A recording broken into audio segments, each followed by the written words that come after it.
Shalom, amados. Hoy damos inicio a la lectura y comentarios de la parashá número 10, Miketz. Significa al final, al cabo. Está comprendida por Génesis desde capítulo 41, versículo 1 a 44, versículo 17, y por la Haftará, Primera de Reyes, capítulo 3, versículo 15 a capítulo 4, versículo 1. La historia de Miketz empieza así. Cuando pasaron 2 años completos, el faraón tuvo un sueño. En su sueño había ganado flaco y ganado gordo. El auténtico propósito del sueño era doble. Advertía no solo de la hambruna venidera, sino también de que sería Joseph quien descubriría el significado del sueño, lo cual aseguraría que se le asignara un puesto elevado, segundo del rey. En realidad, el sueño tendría que haber ocurrido 2 años antes, pero como a Joseph se le añadieron 2 años más a su sentencia, el sueño retrasó ese mismo periodo de tiempo. Esto queda claro en la forma en la cual el verso está escrito. Cuando pasaron 2 años completos, el faraón tuvo un sueño. En parte, la lección aquí está relacionada con la forma que intentamos que los acontecimientos deseados ocurran tan rápido como sea posible. Debemos recordar que todo se ha preparado ya para nosotros. Nuestros esfuerzos y nuestros deseos son importantes y pueden tener un efecto, pero cuando hacemos nuestros esfuerzos en nombre de nosotros mismos, nuestro poder es drásticamente limitado. El secreto radica en saber qué tipo de esfuerzo es importante y cuánto esfuerzo es suficiente en este sentido. Cuando una persona se cuestiona si vale la pena rezar por la mañana, aun cuando le hace llegar tarde al trabajo, la respuesta es, sí, claro que vale la pena, pero debe haber un entendimiento y una predisposición para hacer el esfuerzo adicional. Lo cierto es que si tuviéramos nuestro corazón y nuestra conciencia en el lugar adecuados, podríamos instantáneamente tener todo lo que necesitamos en un solo segundo. Aunque es muy agradable tener dinero, el resultado de nuestro trabajo, el esfuerzo para elevar la conciencia espiritual del que estamos hablando, trae no solo dinero, sino literalmente una alegría y una plenitud completas en todas las cosas. Imagina 2 comercios. En uno los empleados trabajan todo el día y logran generar una cierta cantidad de dinero. En otra, el personal no vende casi nada durante todo el día, pero justo antes de cerrar aparece un cliente y se gasta miles de dólares. Este principio no solo es aplicable al dinero. No tenemos que estar constantemente trabajando como esclavos para conseguir lo que queremos y necesitamos. Es posible ganar más en un segundo de lo que hemos ganado en todo un año. Los resultados de nuestro trabajo en esta vida no están tan relacionados con nuestro esfuerzo físico como con nuestro esfuerzo espiritual. Es importante creer verdaderamente que las bendiciones no nos llegan como resultado de nuestras propias acciones físicas, sino más bien nos llegan del Creador y que nuestro esfuerzo espiritual para conectar con el Creador las atraen a nosotros. Una persona que solo cree en sí misma y en su propio esfuerzo puede generar algo de dinero, pero al final esto no le hará feliz. Hay una historia sobre el director de una yeshiva o seminario israelita que le pidió al Hafetz Haim, Rav Israel Meir el Cohen, un gran erudito y líder espiritual, que recomendara un servidor para su yeshiva. El Hafetz Haim sugirió a un hombre joven que tenía un gran corazón y podía crear una diferencia en el nivel espiritual de la yeshiva, y por supuesto el director del yeshiva procedió a seguir su consejo. Días más tarde, Hafetz Haim reconsideró su recomendación. Cuando el director del yeshiva preguntó el motivo, el Hafetz Haim respondió que unos días antes este joven se había estado quejando de su vida y de no tener dinero. El Hafetz Haim dijo que debido a esto había desestimado su recomendación puesto que una persona que se queja de las condiciones físicas de su vida no puede ser una influencia espiritual en una yeshiva.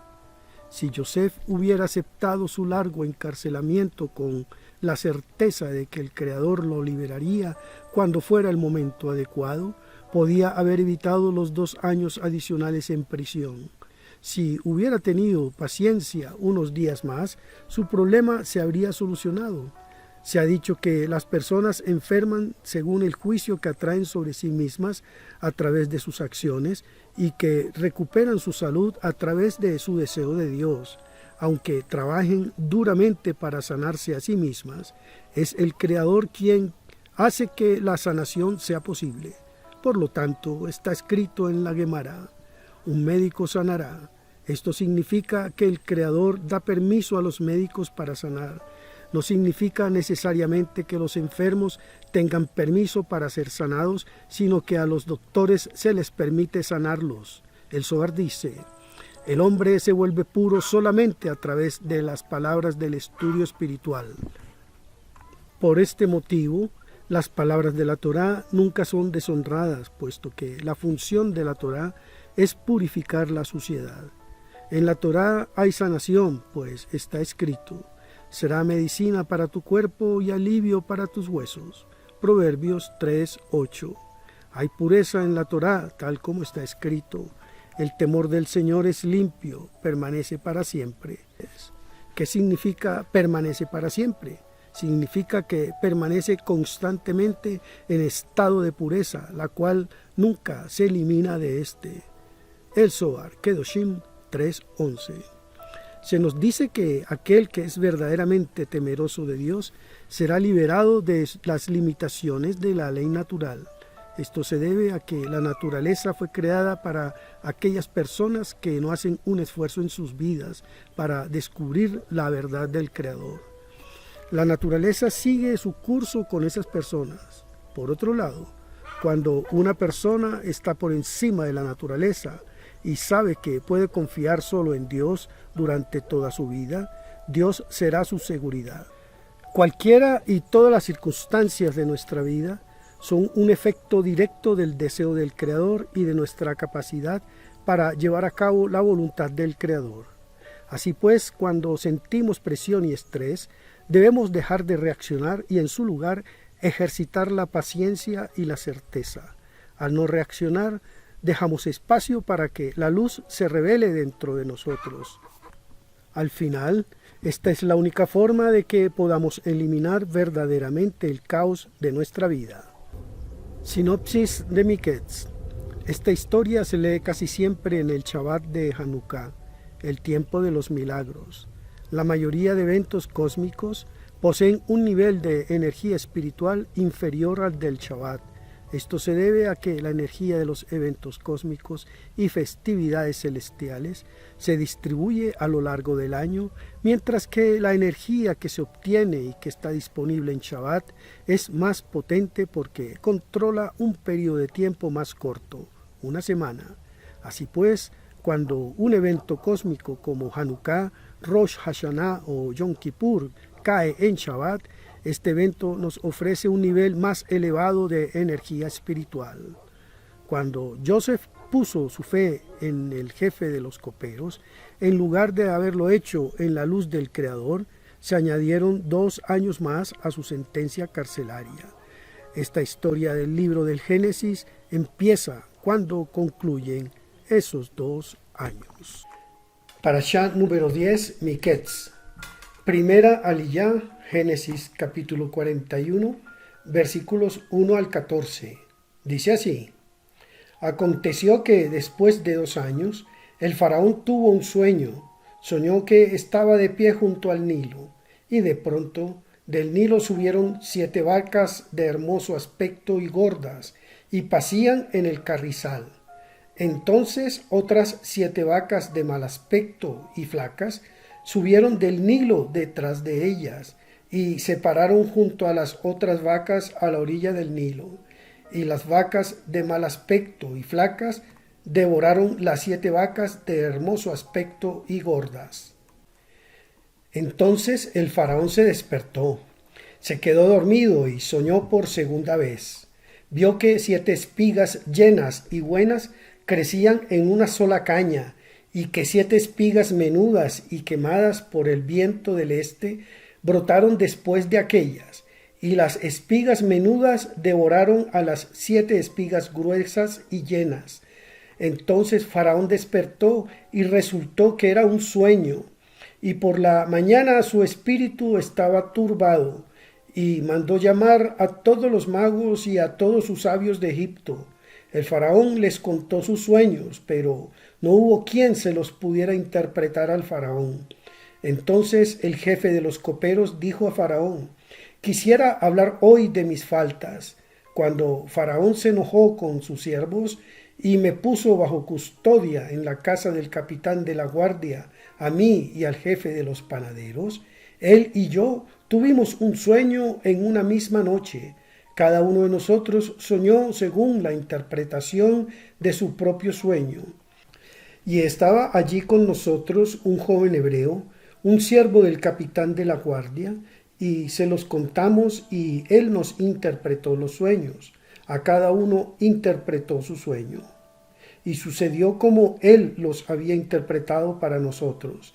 Yo fui restaurado a mi puesto y el otro fue ahorcado. Entonces el faraón mandó llamar a Joseph y lo sacaron a prisa del calabozo. Después de afeitarse y cambiarse sus vestidos, vino a Faraón. Comentarios. Génesis capítulo 41, versículo 1 dice: y aconteció que después de 2 años, el faraón tuvo un sueño. Soñó que estaba de pie junto al Nilo. El faraón tuvo 2 sueños que le mostraron el futuro de Egipto. Puesto que era el responsable del país, se le permitió recibir estos mensajes a pesar de que no estaba en un nivel espiritual muy elevado. El mismo principio es aplicable a nuestra vida. Se nos conceden sueños relacionados con áreas dentro de nuestro propio ámbito, sobre personas y cosas cercanas a nosotros, aunque no estemos en un nivel espiritual muy elevado. Los padres, por ejemplo, a menudo reciben sueños sobre sus hijos y su familia. Las personas que están en un nivel espiritual elevado pueden recibir sus enseñanzas celestiales a través de los sueños. El Ari escribió: cuando Rav Yitzhak dijo: ¿acaso no queda, Dios no lo permita, esperanza para nosotros? Mi maestro le dijo: si eres digno, vendré y te enseñaré. Rav Yitzhak preguntó: ¿cómo puedes venir y enseñarnos después de morir en este mundo? Y él respondió: las cosas secretas no son asunto tuyo. ¿Cómo vendré a ti, ya sea en un sueño, o estando despierto, o en una visión? Los escritos del Ari, La puerta de la reencarnación, introducción 39-65. Génesis capítulo 41, versículo 9, dice: entonces el jefe de los coperos dijo a Faraón: quisiera hablar hoy de mis faltas. El jefe de los coperos recordó a Joseph, aunque la interpretación de Joseph del sueño del jefe de los coperos había previsto que sería salvada la vida de aquel hombre. Él olvidó a Joseph una vez salió de prisión. 2 años más tarde, cuando el faraón tuvo un sueño que necesitaba interpretación, el jefe de los coperos recordó a Joseph. La gente a menudo se olvida de lo que alguien ha hecho por ella en el pasado y solo piensa: ¿qué has hecho por mí últimamente? Pero nunca podemos saber cuándo alguien a quien hemos ayudado nos devolverá de repente toda esa bondad. Génesis capítulo 41, versículo 14, dice: entonces el faraón mandó llamar a Joseph y lo sacaron a prisa del calabozo. Después de afeitarse y cambiarse sus vestidos, vino a Faraón. El faraón reclamó la presencia de Joseph. Según el Midrash, para hablar con el faraón, uno tenía que ser capaz de escalar 70 escalones, y cada uno de esos escalones requería el conocimiento de una lengua distinta. Se nos cuenta que la noche antes de que Joseph se presentara ante el faraón, el ángel Gabriel le visitó en la cárcel y le enseñó las 70 lenguas.